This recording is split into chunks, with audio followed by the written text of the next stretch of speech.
When I was in high school, if I was doing this, my mom would walk in and be like, "What are you doing?" I'd be like, "Mom, calm down." Hey everybody, I'm Chef Chris in the Lodge Kitchen, and today we're bringing you our second recipe of the month. This is our April goat cheese frittata. So, cook along with me.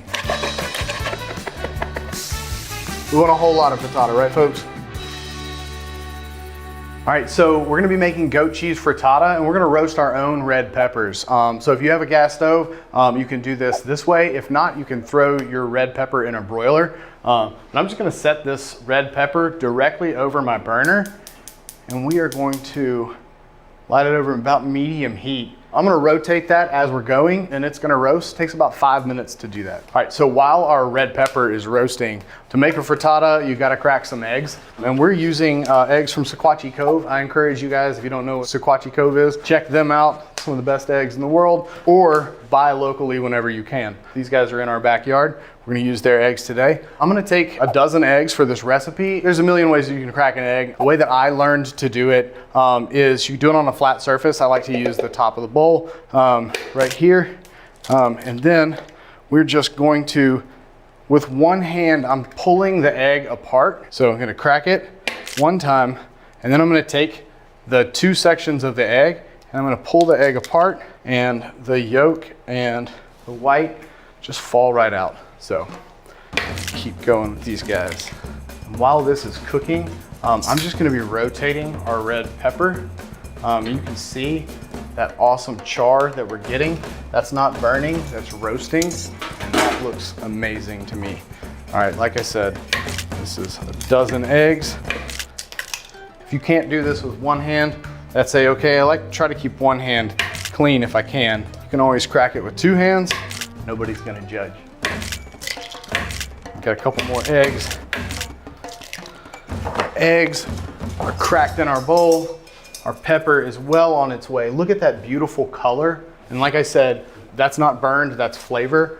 And we're just gonna let that continue to go while we add our heavy cream. We've got a dozen eggs in here and a half a cup of heavy cream. Generally, if you're making a frittata, for every 6 eggs, I like to say to use 1/4 of a cup of heavy cream.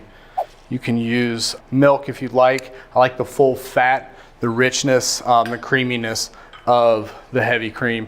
So I'm gonna add about a half a teaspoon of salt and just a pinch of pepper. I'm gonna turn this guy one more time. We're gonna take our whisk, and we wanna whisk as much air as I can into our eggs. I'm just gonna give that a whisk.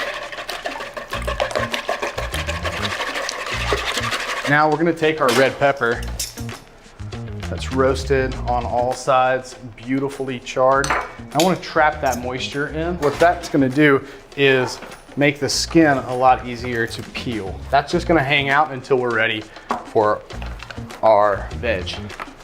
For our recipe of the month, we're making frittatas in our 10 1/4 inch cast iron skillet made in South Pittsburgh, Tennessee. It's the best cast iron in America. And basically, we're gonna set that over medium-low flame. While that's happening, we're gonna chop our veg. You're always gonna wanna start with a wet dish towel. What this is gonna do is just make sure that our cutting board has something to hold on to, not sliding around. Using a sharp knife, we are going to crush our garlic. Just want to get a good mince on this garlic. Using 4 cloves of garlic today. I like garlic a lot. You can tone that down or you can amp it up. Just gonna add a whole lot of flavor to our dish. All right, so we've minced our garlic. Got a uniform shape. You want even size, that way it won't burn in the pan. Now we're gonna take an onion. I'm gonna just chop off. We wanna leave the root ball intact, and that's gonna just make everything a lot easier to chop. I'm gonna give that a split right down the middle, and I'm only gonna use half of this red onion. And I'm just gonna give this a slice. I'm gonna go thin slices on this frittata.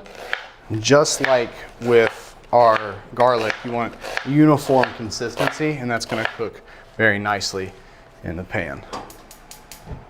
All right, so our skillet is preheating over medium-low heat. And to that, I'm gonna add a couple tablespoons of butter. Man, listen to the sizzle in that pan. It's a beautiful thing. All right, so To this, I'm gonna add our sliced red onion. I'm gonna sprinkle that in the bottom of the pan, kind of evenly. I want it to have as much contact with that cast iron as possible. And that's gonna go in for about 2 or 3 minutes, just to soften up before we add our garlic. So we've got our red pepper here. It's been steaming under this plastic wrap. I'm just gonna remove the top, and the skin is gonna peel off really, really easily. Basically, I'm just gonna scrape it away with this knife. But you can do this with your fingers too. Now this is gonna be bitter. You're not gonna want that part. That's not the flavor that you're looking for. A little bit of that char in there though is gonna add some complexity. So you don't have to clean it all the way up. We're just trying to get enough off of it so that we don't make our dish bitter.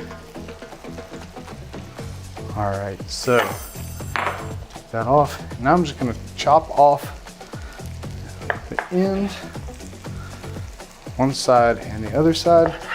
And then we're gonna open this up and we'll remove the ribs and the seeds.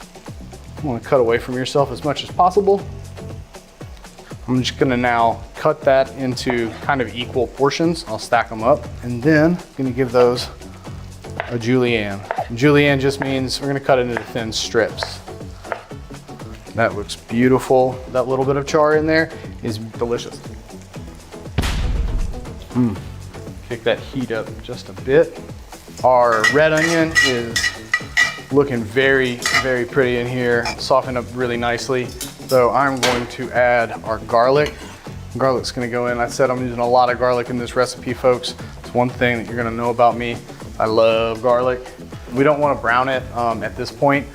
We just want it to cook a little bit through so that it doesn't have that bite. We want all the flavor from the garlic to come out, but tone it down just a little bit. So that's all we're doing for that.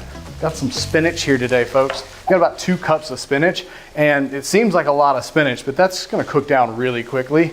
It's a magic trick, folks. This is a magic skillet.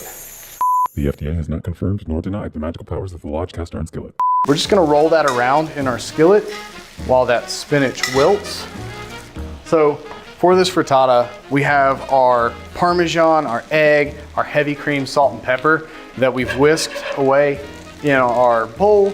And that is basically going to create this beautiful, silky, velvety consistency. And it seems like a lot of eggs, but it fills up this cast iron skillet very nicely. All right, so I'm gonna scatter my ingredients. Basically, I just want every bite to have all that flavor in it. So I wanna make sure it has the onion, the garlic, the spinach, and that roasted red pepper. The beautiful consistency here, folks. We're gonna give this one more little quick whisk. And I'm gonna slowly pour this mixture into the pan. Basically because I don't want my vegetables in the skillet to run away. So if I poured it all in at one time, then I might have some bites of my frittata that don't have any egg in them. Nobody wants that. We want a whole lot of frittata, right folks? Beautiful. So I added goat cheese to our freezer before we started. And what that's gonna do is firm it up. I'm gonna take the tines from my fork and just rake that over the top of my frittata. Goat cheese is super creamy. We love that about it, but this just makes it easy to distribute over the top. Also, the skillet is still over the heat. It's setting the bottom of the frittata. We wanna let that go for 1 to 2 minutes before we add it to an oven at 375 degrees. And to that, I'm gonna add the rest of our Parmesan cheese. This Parmesan cheese is just gonna help the top brown a little bit. Also, it's gonna add some saltiness and a little bit of nuttiness. So we like cheese, right folks? You can see the edges are starting to set. This is gonna go into our oven at 375 degrees for about 20 minutes, just basically until the middle stops jiggling. It's got a little bit of a jiggle to it.